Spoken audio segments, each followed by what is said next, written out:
Can. Olha o livro.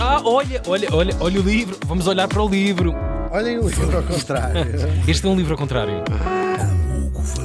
Os livros geralmente falam da vida das pessoas e este fala da morte das pessoas. Por acaso não fala também da vida das pessoas. Sim. Chama-se Vamos Todos Morrer. Outra vez. Outra vez. Exatamente, porque é o segundo volume de uma coletânea, desta vez 100 muertas, dos 1000 que já cá trouxemos. E então, nós recebemos aqui, hoje temos uma morta que eu considero especial, porque nós recebemos aqui muitas mensagens, quase todos os dias, ou todos os dias. Sim. Recebemos mensagens de ouvintes muito simpáticas, geralmente a dizer que gira, não sei o quê, coisas que não nos interessam para nada. Apagamos logo. Metade, aliás, o Emanuel nem nos manda, claro. Sim. Só manda já coisas. Já uma coisa muito triada. Sim, já assim. Sim.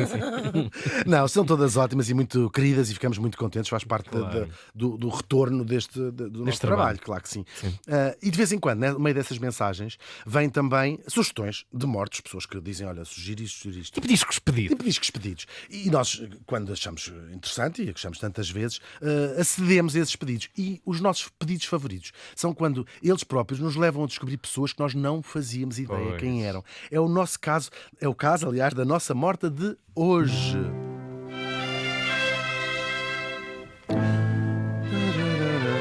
É incrível mesmo, uma história. Ficou sempre entusiasmada. Pois às vezes é assim, é como na vida, há um metro. Como é que se vai descobrir esta história que aconteceu aqui ao nosso lado, é verdade? Neste dia, estávamos em 1968 e morria em Vila Franca de Xira, of all places, aos 27 anos. Tão novo. É uma senhora, assim. A cantora portuguesa Mirene Cardinali, que estamos de resto a ouvi-la. Também não tinhas ouvido este nome. Nunca. Fui pesquisar tudo. Ela chamava-se Maria Irene, e daí este nome artístico Mirene, que também já era um nome que estava em casa. Ela nasce em 1942 em São João da Pesqueira. E este apelido, não deixa enganar, claro, nasceu numa família que nos soa logo ao circo, claro. E então, para já, vamos primeiro por partes. O que é o circo? Nós todos sabemos, claro, é um espetáculo que tem mágicos, palhaços, trapezistas, contorcionistas e alguns países também, em Portugal já não, com domadores de leões, animais, de cães, cavalos amestrados, elefantes, todas essas questões. Agora, a história das origens do circo é muito difícil, tentem procurar. É muito difícil de fazer, claro, porque sobretudo aquilo que nós hoje entendemos por circo moderno, que não existe assim há tanto tempo quanto isso. A palavra é muito antiga, claro, vem do circus romano, a arena onde os romanos faziam, e os gregos depois também, os seus hipódromos, faziam os espetáculos, nós sabemos, não é? Os gladiadores, temos os circos máximos, como se chamava este sítio em Roma, que levava até... diziam, máximos. Isto é o máximo. Isto é o máximo. Levava até 250 mil pessoas. Imaginem só. Era incrível, o que era isto. Claro. Só que os espetáculos que faziam lá eram leões a comer cristãos. Claro. Era a época. Não simulavam batalhas navais, Tiago. O Coliseu, mas para treino, com finalidade de treino? Espetáculo. Oh, meu Deus. Faziam encenações de batalhas navais reais. E vocês hoje espantam-se a ver o Titanic em 4K. Imaginem. No Coliseu de Roma, quem visita, agora está tirado o palco, não é? E podes ver as fundações do Coliseu. Aquilo tudo se enchia de água e então, com barcos à séria, faziam encenações de batalhas navais ou não navais, com bichos. Que loucos! Eram coisas incríveis mesmo. Claro, faziam, muito diferente dos espetáculos que nós hoje vamos ver no circo, infelizmente. É a questão de financiamento. Há quanto tempo é que não vês um cristão ser comido por um leão? Claro, há muito tempo. Hoje em dia só na televisão ou no TikTok. Isso. Pronto. Mas também no Coliseu, agora por graça, se fazia cerimónias religiosas, cerimónias públicas, entregas de medalhas. Ele dava para tudo. Dava corridas de cavalos. Era caro fazer o Coliseu, mas aproveitava-se bem. Tudo a pena. Sim. Tudo a pena. Agora, o circo como nós o conhecemos hoje, que é uma tenda de lona, que se chama chapiteau, essa tenda, devemos-lo a um inglês, Philip Astley, que ele abriu o primeiro circo moderno, vamos assim dizer, em Londres, no meio do século XVIII. Tinha acrobatas, funâmbulos, que é pessoas que andam na corda bamba. Adoro! Incrível mesmo. Tinha malabaristas, tinha os palhaços, quintessenciais palhaços. Pois. Esses aí já ficam. Toda a gente tem à exceção do Batatinha, que é nosso ouvinte. Só ouvir é awesome. Mas há muitas pessoas que têm, por alguma razão que nós devemos um dia de pensar. Há aqui qualquer coisa no nosso imaginário. sei que não é clorofobia, mas é um. Sim. Colorofobia, tem assim um nome estranhíssimo, que se chama, que é o ter medo de palhaço, e há muitas pessoas que têm, por alguma razão. Agora, de Londres, este circo vai se espalhar a outras capitais europeias, Paris, e pouco depois começam a nascer as companhias itinerantes, como nós as conhecemos hoje, ou seja, um circo que levanta arraiais, até por ser uma tenda, não é? E anda de cidade. Quase a Revolução Industrial, aqui ao lado, não é? Um satélite. Claro. Uau, eu pensava que era muito mais tardio. Tardio? Não, tardio, mais próximo de nós recuado, até. Mais próximo de nós, sim.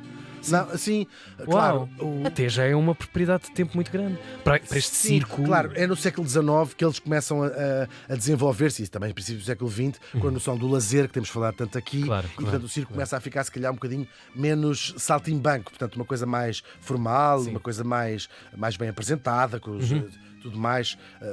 Quando o surgimento da classe média torna-se um hábito ir ao pagante circo, em zonas, até porque antes disso havia trupes de saltimbancos há séculos. Nós pensamos na Idade Média e lembramos destes jantares dos reis onde entram tipo exatamente, isso também era uma espécie Pois, claro. Em Portugal nós sabemos que em 1596 estiveram em Lisboa uns arlequins, acrobatas, funâmbulos, que são os tais das cordas bambas, que na altura se chamava volantins. Ai, adoro o nome. É um nome incrível. Eles instalaram-se no pátio do Palácio do Conde de Monsanto, em Lisboa, e a coisa rendeu dinheiro. Fizeram-se umas sessões, havia 3 sessões ao dia, ou uma coisa qualquer. Ai, não. Claro, e rendeu bastante dinheiro. Temos até uma descrição do número dos tais volantins.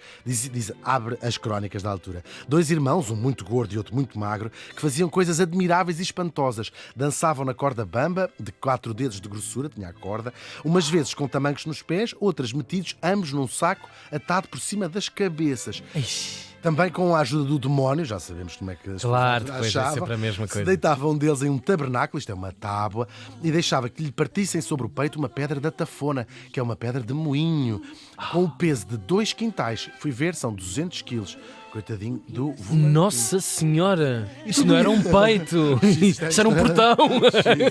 E tudo isto faziam ao som de uma harpa. Conta, olha, bem giro, devia ser bem giro na altura. Só que o circo mais tradicional também aparece em Portugal nos finais do século XVIII. O primeiro, inaugurado em 1782 no Teatro do Salitre, em Lisboa. Nós sabemos que havia circo em todo o lado. Teatro de São Carlos, a Companhia Inglesa de Funâmbulos esteve cá no Teatro de São Carlos. No século XIX, muitos teatros de Lisboa não eram feitos exclusivamente para o circo, mas os teatros recebiam ocasionalmente companhias de circo, assim uma coisa mais para chique, quando começa de facto a ser um entretenimento para a classe média, que vai também crescendo nesta altura. Depois havia os chamados circos de cavalinhos, que eram em madeira, eram coisas mais pequenas, não particularmente asseadas, não é? Assim, umas coisas com madeira que lá iam, tudo um bocadinho sujo, um bocadinho pequenino. A primeira sala, já mais parecida com as arenas de Londres e Paris, foi o Real Coliseu da Rua da Palma, mais tarde rebatizado como Coliseu dos Recreios, que se inaugurou em 1890, aqui sim já mais próximo de nós, e que ainda hoje tem circo lá a acontecer. É verdade. Que história incrível. É mesmo. E 10 anos antes do Coliseu inaugurar, em 1880, chega a Portugal o italiano Luigi Cardinali, que veio com o seu circo, depois de uma digressão grande pela Europa. Parece, não sei bem se isto é verdade ou mentira, que a família tinha sido expulsa de Itália até à 5ª geração, mas um ano passado dele, tinha-se metido com uma mulher de um oficial do exército e tinham recebido este castigo. Agora saem de Itália estes Cardinali. Talvez seja verdade. Tem graça a acreditar. Pois. Agora, o circo deste Luigi Cardinali apresentava sobretudo, era um circo de cavalos, portanto, com cavalos Sim. Como é que são? Sim, acrobacias com cavalos. Sim.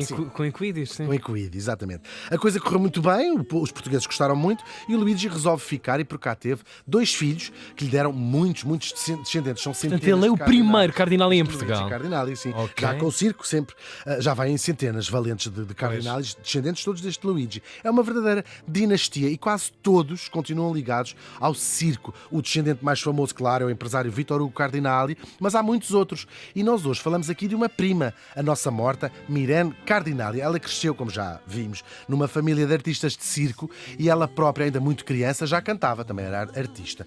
E cantava em público e também na rádio. Começou a cantar na rádio e era uma pequenina estrela quando começou. Claro, era o grande palco. Claro. Estamos nos finais do século XX. Sim, claro. Estamos ali em finais de 1940, inícios dos anos 50. Uau. E também ela cresceu numa família do circo, uma vida muito errante, de norte a sul de Portugal. Viveu em Canas de Senhorim, viveu em Portimão. Coitada.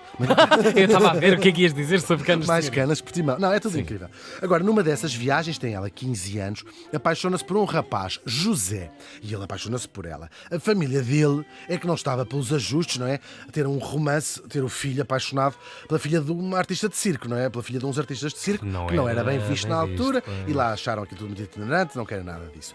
E resolvem, para castigá-los e para separá-los, mandam o rapaz ir morar para Angola. Angola, na altura, era uma província ultramarina portuguesa, não é?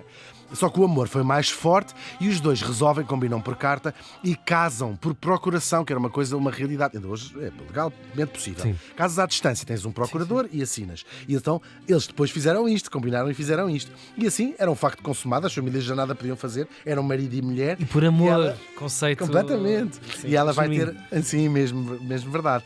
E lá vai ter com ele, eles têm 2 filhos, e vai ser em Angola que ela se vai tornar uma verdadeira estrela naqueles finais dos anos 50, inícios daqui já dos 60. Em pouco tempo ganha o Festival da Canção de Angola, é eleita rainha da rádio e é uma das cantoras mais famosas da antiga colónia portuguesa, Angola, hoje felizmente um país independente. Claro. Em 1967 volta a Lisboa e o sucesso continua. Canta muito na rádio, canta muito na televisão, grava discos, dá concertos em todo o lado, faz uma digressão com muito sucesso pelo Brasil.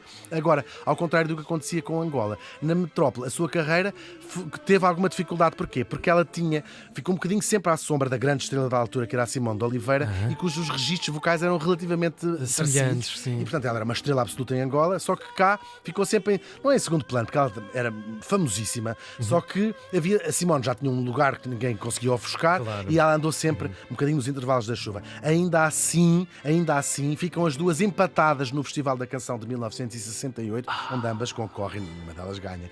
Em 1969 grava o seu 7º disco, até que naquele dia de dezembro, no auge da fama e apenas com 27 anos, morreu ela e o marido num desastre de carro a caminho de um concerto em Évora. Deixaram os 2 filhos pequenos. Ai, morreu cá. Morreu cá, assim, em Vila Franca de Xira, como já dissemos há Minha pouco. nossa. Agora, se na altura a sua morte foi uma comoção absoluta nacional, o nome dela, como sabemos, não resistiu ao teste do tempo. Nós fomos ao Spotify, só lá estão 2 canções, uma delas esta que estamos a ouvir. Claro que por ter tido uma carreira tão curta, por ter morrido tão nova, com 27 anos, e já há tanto tempo, ela foi quase completamente esquecida, como acontece. Só que o mundo dá muitas voltas. E hoje, tantas décadas depois, a sua voz volta a tocar numa rádio nacional, a Mirene Cardinal, e morreu faz hoje 54 anos.